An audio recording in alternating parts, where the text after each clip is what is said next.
The flames were already climbing when she reached the car. Smoke curled into the sky, glass crackled under heat, and people stood frozen on the sidewalk, shouting but not moving. Inside the burning wreck, a boy screamed, trapped by a seatbelt that wouldn't release.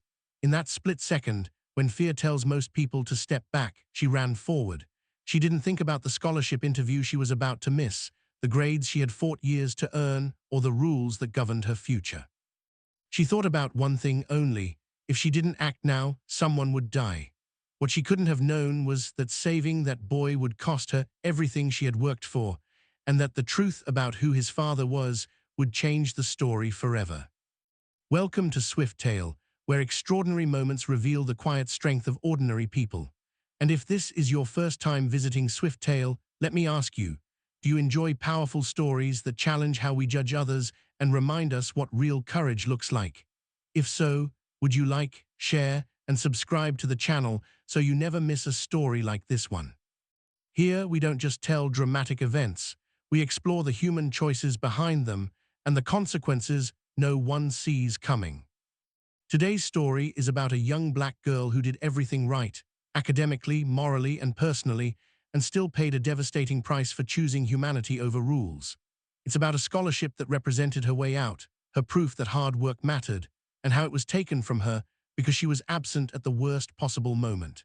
It's about a system that followed policy instead of compassion, and a decision that looked clean on paper but felt painfully wrong in reality.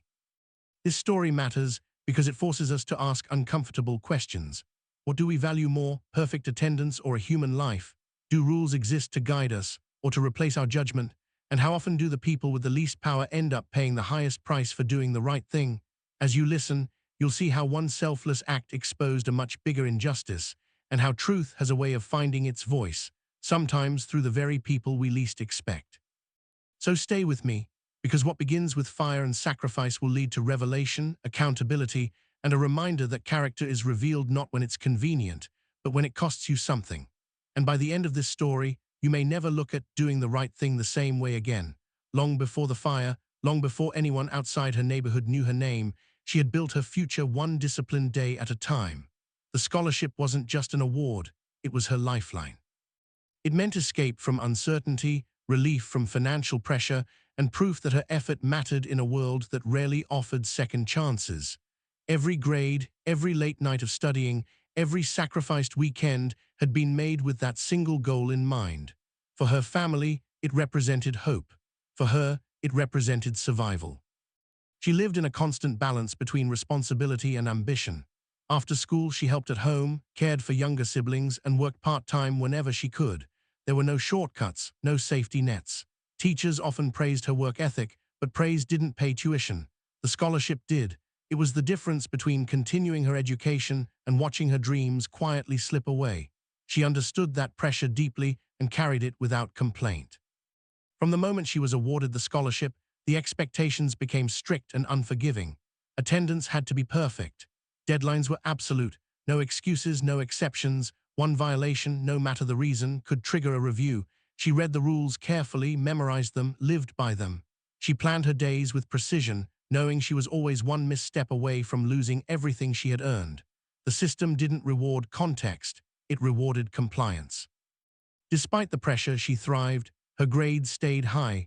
Her teachers trusted her. Counselors pointed to her as an example of what determination could achieve. Yet beneath the surface, fear never fully left. She knew how fragile her position was. She knew that for students like her, excellence wasn't optional, it was required. Mistakes weren't lessons, they were consequences. Still, she believed in the promise the scholarship represented. She believed that doing the right thing, working hard, and following the rules would protect her future. She believed the system would recognize effort and integrity when it mattered most. That belief guided her every decision, right up until the day it was tested in a way no rulebook had prepared her for.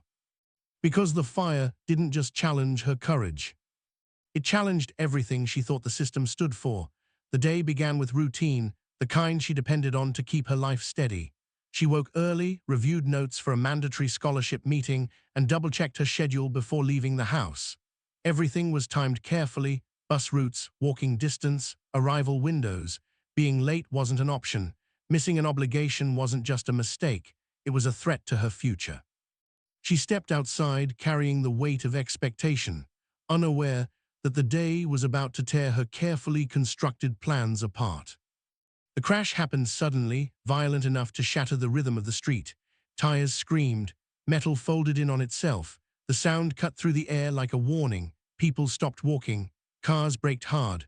For a moment no one moved, as if the world itself needed a second to understand what had just happened. Then smoke began to rise, thick, dark, unmistakable. Flames flickered beneath the hood of a car lodged against a pole. She slowed at first, heart pounding, eyes scanning the scene. Instinct told her to keep going. Logic reminded her of the clock ticking in her pocket. The scholarship meeting was minutes away, and she was already close to being late. Around her, people shouted, pulled out phones, and backed away from the heat. Someone yelled that emergency services were on the way. Another voice screamed that there was a child inside.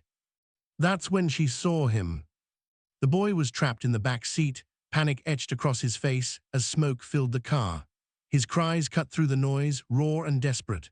The flames grew louder, feeding on spilled fuel. Every second mattered. She felt the weight of choice slam into her chest, stay and risk everything she'd worked for, or walk away and live with what might happen next. She didn't stop to debate morality. She didn't calculate consequences. She dropped her bag and ran. In that moment, the scholarship, the rules, and the fear of losing her future faded into the background. What remained was a single, undeniable truth. Someone needed help, and she was close enough to give it. The day she had planned ended right there on the pavement. Replaced by a decision that would change her life in ways she could never have imagined. The heat hit her before the flames did, a wall of air so hot it stole her breath for a split second. Smoke burned her eyes as she reached the car, thick and choking, curling out of broken windows. People were shouting now, some telling her to stop, others yelling for help, but their voices blended into the chaos. The fire was spreading fast, licking along the hood and crawling toward the doors. Every instinct screamed danger, yet her body moved on its own, driven by urgency rather than fear. She pulled at the back door first. It wouldn't open. The metal was warped from the impact, the handle scorching to the touch. She yanked again, ignoring the pain shooting through her palm, then moved to the other side of the car. Inside, the boy was coughing violently, his hands clawing at the seatbelt locked tight across his chest. His eyes met hers, wide with terror, and in that moment she knew she was all he had. Sirens were still distant. Waiting wasn't an option. She braced her foot against the frame and pulled with everything she had. The door gave way just enough to create a gap. Smoke poured out, thick and black, wrapping around her like a living thing. She leaned in, shielding her face with her sleeve, and reached for the seatbelt. The buckle was jammed. Her fingers slipped as the heat intensified, flames crackling louder with every second. She could feel the fire closing in, could feel time shrinking. "Look at me," she told him, forcing her voice to stay steady. "You're going to be okay." Whether she believed it or not didn't matter. He needed to hear it. She twisted the belt, pulling it taut, then yanked again. When it finally released, she wrapped her arms around him and dragged him free, stumbling backward as the fire surged behind them. They collapsed onto the pavement just as the flames burst through the interior of the car. Someone rushed forward to help, pulling the boy farther away. Others stared in stunned silence.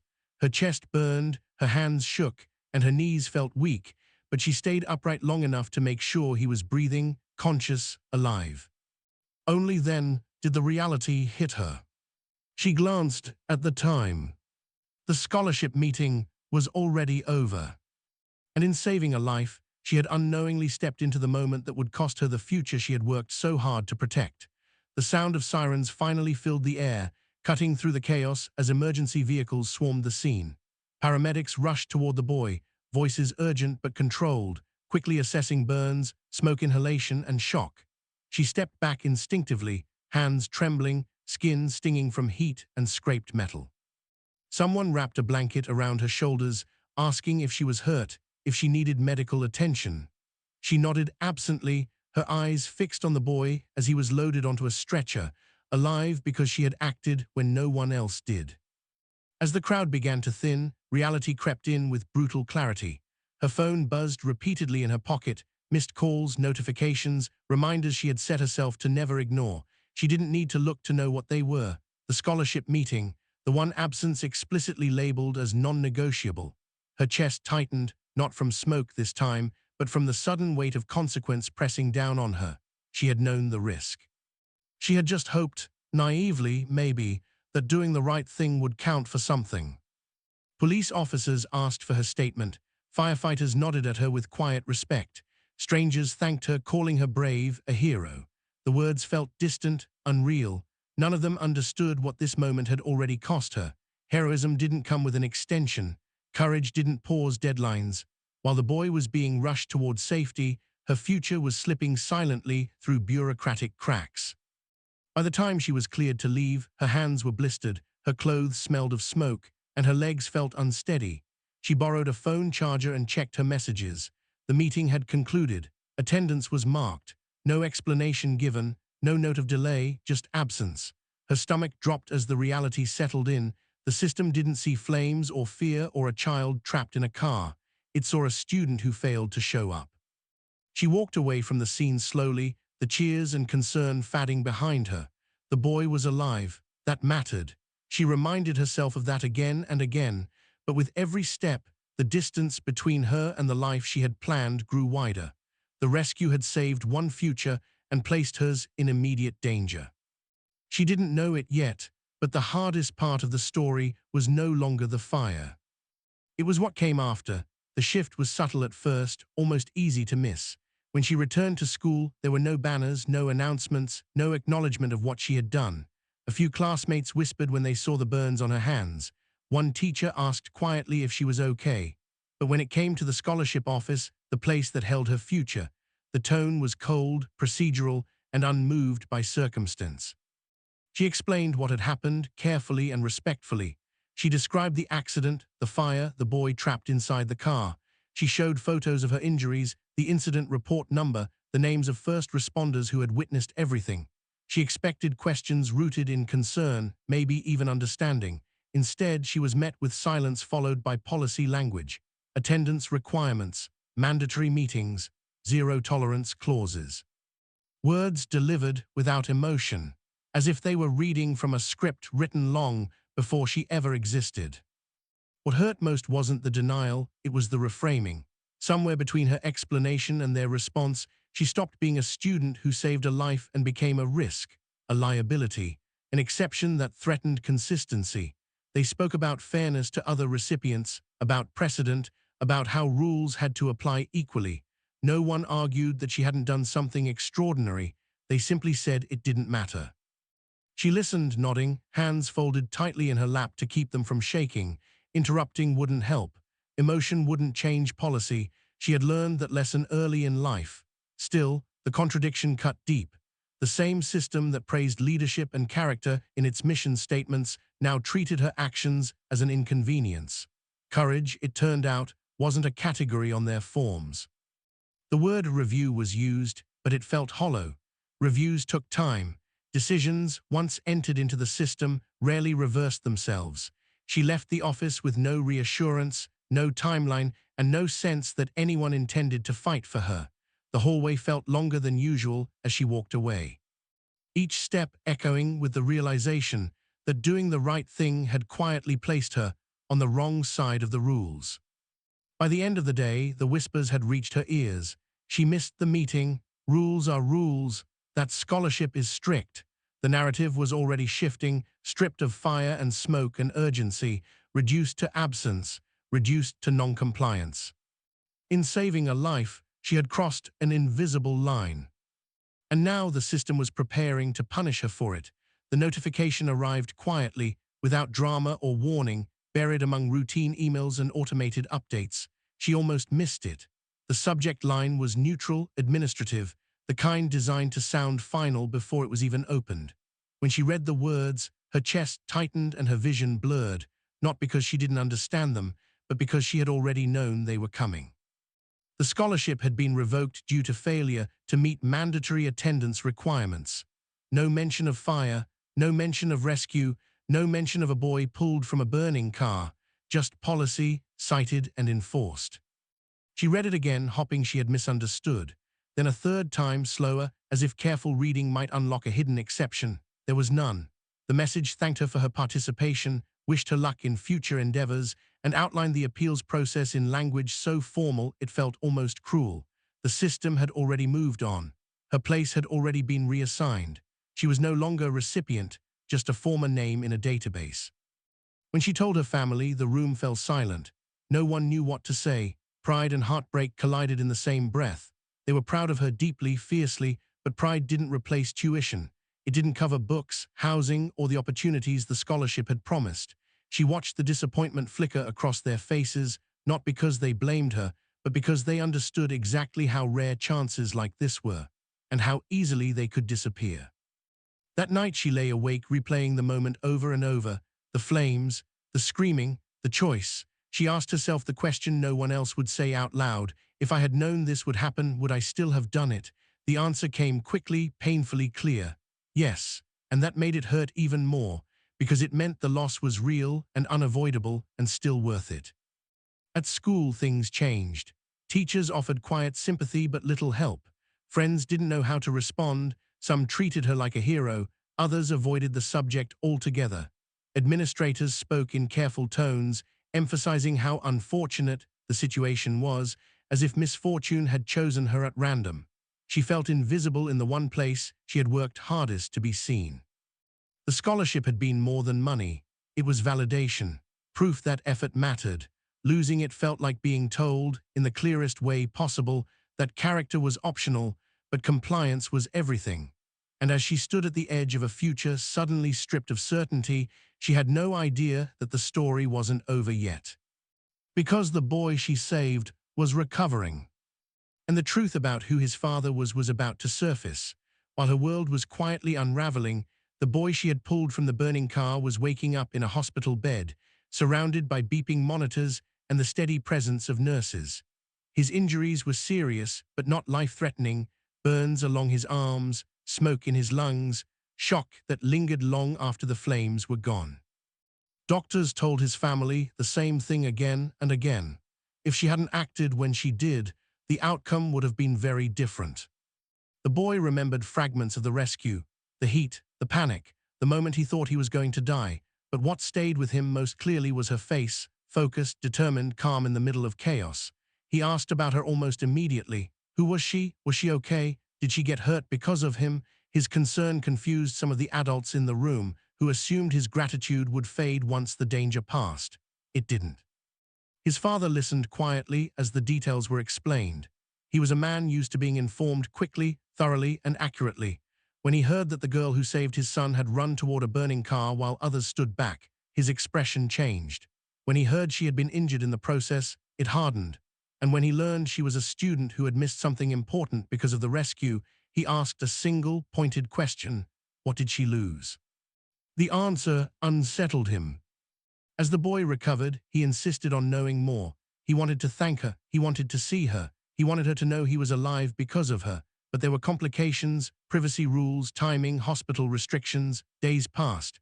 In that time, his father began asking questions that went beyond polite gratitude. He requested reports. He spoke to officials. He traced the event forward, not just to the hospital, but into the consequences that followed her decision. What he found disturbed him deeply. The girl who had saved his son had lost her scholarship, and the institution responsible for that decision was one he knew far better than anyone realized. It started as a quiet inquiry, almost casual, a father wanting to understand the timeline of events surrounding his son's accident. But as he dug deeper, speaking to administrators, reviewing incident reports, and asking questions that others were reluctant to answer, the reality became impossible to ignore. The girl who had risked her life to save his son was being penalized for it. The scholarship she had earned through years of dedication was stripped away because she had followed her conscience instead of a rigid rulebook. The injustice of it hit him like a physical blow. He confronted the school's leadership directly, his voice measured but firm, asking how such a thing could happen. Policies were cited, clauses quoted, excuses offered, but none of them explained why courage and sacrifice were treated as infractions. None of them acknowledged the human cost of their cold, bureaucratic decisions. The father's disbelief grew as he realized that what had been intended to protect a student's future had instead punished her for doing the right thing. In that moment, the distinction between policy and morality became painfully clear. Word began to spread within the administration, the rescue, the scholarship, the girl who had acted heroically at great personal cost. Colleagues exchanged nervous glances. No one had expected the situation to reach this level of scrutiny. The father, with both authority and influence, demanded a re-evaluation, not out of malice, but out of principle. It wasn't about revenge. It was about restoring justice where it had been overlooked. Finally, the story broke through layers of protocol and indifference. The truth was out. She had acted selflessly, risking her own safety for another life, and had been punished for it. Shock rippled across the faculty and staff, many of whom were forced to confront their complicity in a system that valued attendance records over human lives. The narrative that had reduced her to non-compliant was no longer sustainable. And just as the father began to intervene on her behalf, the broader implications became evident. The girl's courage had exposed not only the failings of a single scholarship policy, but the moral blind spots of an entire institution. Her act of heroism had set in motion a reckoning that no amount of paperwork could contain, proving that the consequences of doing the right thing can ripple far beyond the moment of action. What began as a terrifying moment of fire and smoke ended up exposing a much deeper truth. Doing the right thing doesn't always come with immediate reward, and sometimes it even comes with cost. The girl who risked her life to save a boy from a burning car didn't think about rules, deadlines, or personal gain. She acted out of instinct, courage, and compassion. Yet the system she trusted punished her for it, showing that sometimes morality and bureaucracy collide in ways that feel painfully unfair. Still, her bravery was undeniable, and the eventual recognition of her actions proved that true courage has a way of being acknowledged, even if delayed. This story matters because it challenges the way we measure success, worth, and heroism. It asks us to reflect on the values we prioritize and the people we elevate. Courage isn't always about accolades. Integrity isn't always rewarded immediately. And sometimes, the most extraordinary acts go unnoticed until someone with the power to right a wrong steps forward. In this case, the father of the boy she saved became that voice, using influence not for personal gain, but to correct a grave oversight and honor true heroism.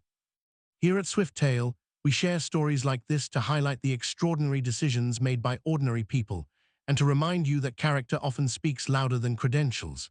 If this story inspired you, moved you, or reminded you of the power of selflessness, take a moment to support the channel. Like this video, share it with someone who needs to hear it, and subscribe to Swifttail so you never miss stories that celebrate courage, resilience, and integrity. And don't forget to comment below, tell us what stood out to you most, or share a moment in your own life when doing the right thing came with a cost. Because at the end of the day, it's not the rules or the recognition that define us, it's how we act when no one is watching, and how we rise to the challenge when the stakes are highest. This girl's story reminds us that heroism is quiet, often costly, and always unforgettable. The repercussions of the incident didn't stop at the scholarship office. Once the father of the boy began asking questions, the administration was forced to examine its own policies under a harsher light. Meetings were held behind closed doors, emails were circulated between departments, and whispers of oversight and review replaced the casual indifference that had dominated before. The rules that had seemed absolute suddenly appeared rigid, unfair, and out of touch with reality. Administrators realized that their strict adherence to policy had nearly punished a hero and undermined the very values the school claimed to uphold. A formal review was launched. Scholarship protocols were scrutinized, attendance policies re-evaluated, and exceptions for extraordinary circumstances were considered for the first time.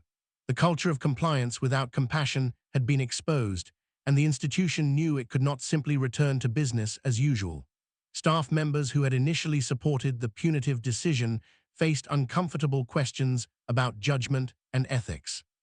The focus shifted from paperwork to principle, from enforcement to understanding, revealing cracks in a system that had long prioritized procedure over people. Students and faculty began to sense the shift. Conversations that were once hushed became more open, and policies were updated to reflect both fairness and flexibility. No longer could rigid guidelines be cited as justification for ignoring humanity. And while the girl's scholarship situation became the catalyst for reform, it also became a story of accountability, a reminder that systems must serve people, not punish them for doing what is right. Through all of this, she remained quiet, observing the changes without fanfare.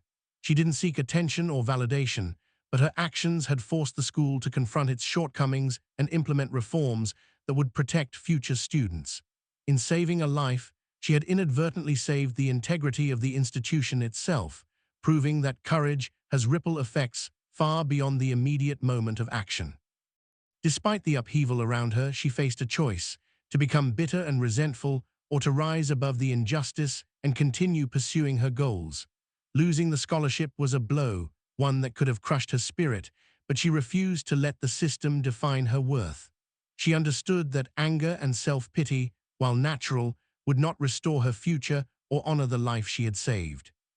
Instead, she channeled her energy into what she could control: her education, her personal growth, and her unwavering commitment to doing the right thing, regardless of recognition. She continued attending classes, maintaining her grades, and seeking other opportunities, determined to show that a single setback could not derail a lifetime of effort. Every step forward was a quiet protest against a system that had failed her, a demonstration that resilience and integrity cannot be revoked by policy or bureaucracy. Friends and family marveled at her strength, noting how gracefully she carried herself even under such personal loss. She didn't flaunt her heroism or demand acknowledgement. Her actions and perseverance spoke for themselves. This choice between bitterness and determination was perhaps her greatest act of courage. By refusing to let betrayal dictate her path, she reclaimed power over her own story. She became a living example that even when institutions falter, character and moral courage remain untouchable. And in the days that followed, it became clear that while the scholarship was gone, her reputation, her sense of self, and the respect of those who truly understood the situation were far more enduring. In choosing dignity over anger, she not only preserved her future, but set a standard for others, that doing the right thing matters, even when the world doesn't immediately reward it.